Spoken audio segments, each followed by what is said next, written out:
क्या झारखंड की राजनीति में कुछ बड़ा होने वाला है? क्या रघुवर दास जब वापसी करेंगे तो भारतीय जनता पार्टी का जो ढांचा है वह बदल जाएगा? क्या बाबूलाल मरांडी कुछ नया खेला करेंगे? जी हां, यह जो प्रश्न है झारखंड की राजनीतिक गलियारों में गूंज रहा है। जब से रघुवर दास ने राज्यपाल के पद से इस्तीफा दिया है, यह चर्चा का विषय बना हुआ है कि रघुवर दास को प्रदेश का अध्यक्ष बनाया जाएगा या भारतीय जनता पार्टी उन्हें केंद्र में बड़ा दायित्व देगी।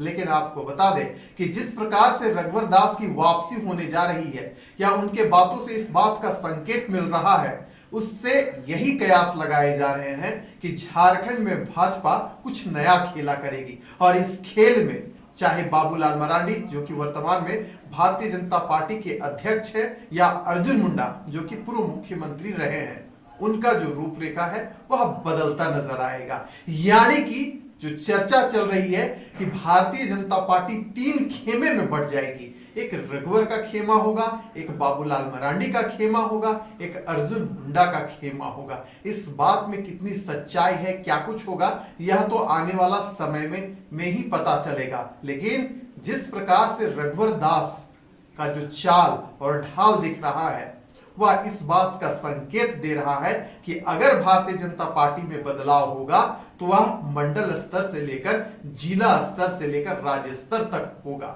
यही कारण रहा कि आपने देखा होगा कि जब बाबूलाल मरांडी रांची आए थे तो भारतीय जनता पार्टी के पूर्व विधायक और वर्तमान विधायक उनसे मिलने गए थे। जब उनसे वह मुलाकात करने गए तो कौन कौन से नेता उनसे मुलाकात करने गया था, क्यों मुलाकात करने गया था, इस बात की चर्चा भारतीय जनता पार्टी के आंतरिक समूह में हो रही थी और यह जो संदेश है बाबूलाल मरांडी तक भी पहुंच रहा था।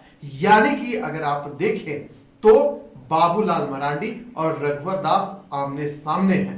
इस बात से कतई इनकार नहीं किया जा सकता कि अगर प्रदेश में रघुवर दास का नेतृत्व होता है तो रूप रंग भारतीय जनता पार्टी का बदल जाएगा। यही कारण है कि चाहे बाबूलाल मरांडी हो या रघुवर दास हो, दिल्ली दरबार से सब कुछ तय हो रहा है कि झारखंड में क्या कुछ नया करना है, क्योंकि उद्देश्य भारतीय जनता पार्टी का एक ही है कि हमने 50 पार का नारा दिया था और हमारी जो पहिया है 21 पर आकर रुकी है। 2029 में जब झारखंड में विधानसभा का चुनाव होगा तो हर हाल में भारतीय जनता पार्टी चाहेगी कि सत्ता में उसकी वापसी हो। इसी कारण भारतीय जनता पार्टी इस उपाय में लगाई हुई है कि कैसे यहां पर एक ओबीसी का जो चेहरा है उसे बड़ा किया जाए और झारखंड का जो नेतृत्व है उसके हाथों में सौंपा जाए और एक ऐसे ओबीसी नेता को तैयार किया जाए जो भारतीय जनता पार्टी का जो दशा और दिशा है झारखंड में उसे बदल कर रख दे। अब यह देखने वाली बात होगी कि आगे क्या कुछ होता है।